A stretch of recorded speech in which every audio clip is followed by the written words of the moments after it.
What is unique about the vision of OneVoice in promoting peace and reconciliation between Jews and Palestinians?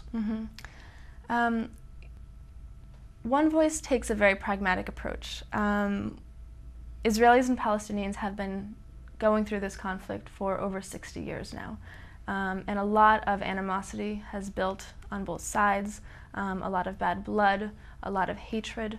And it's the way that we're working to address this and to create this coexistence that we hope will come very soon is to work towards a much more immediate goal, which is an end to conflict. And what we're hoping to do is to create this great group of grassroots supporters on both sides to empower their leadership to sit down and continue sitting down at the negotiation table with a greater knowledge that their people are behind them.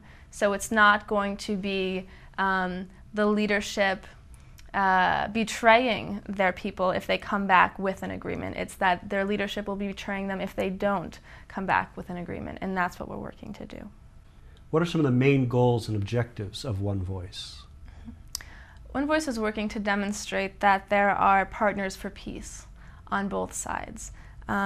So frequently you'll find that Israelis will identify within their community as being very committed to ending the conflict, but will say, well, there's no partner on the Palestinian side that's willing to work with us, and how can we resolve the conflict if there is no Palestinian partner? And on the Palestinian side, you'll hear a very similar thing. Palestinians are very committed, Palestinians want their own state, but it's the Israelis that will never allow the Palestinians this goal, this vision for statehood.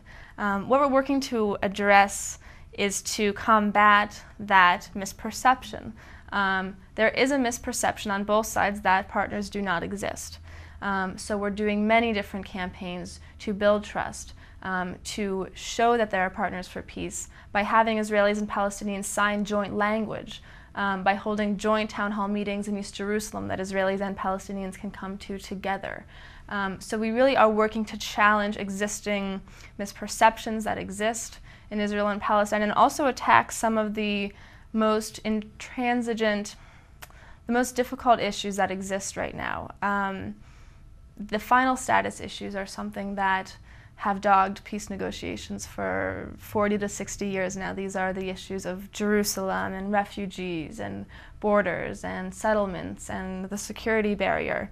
The list goes on. What we're working to do is to challenge a lot of the taboos that exist in Israeli and Palestinian society in dealing with these issues, because until society is prepared to accept a resolution, the leadership will have no power to be able to enact it.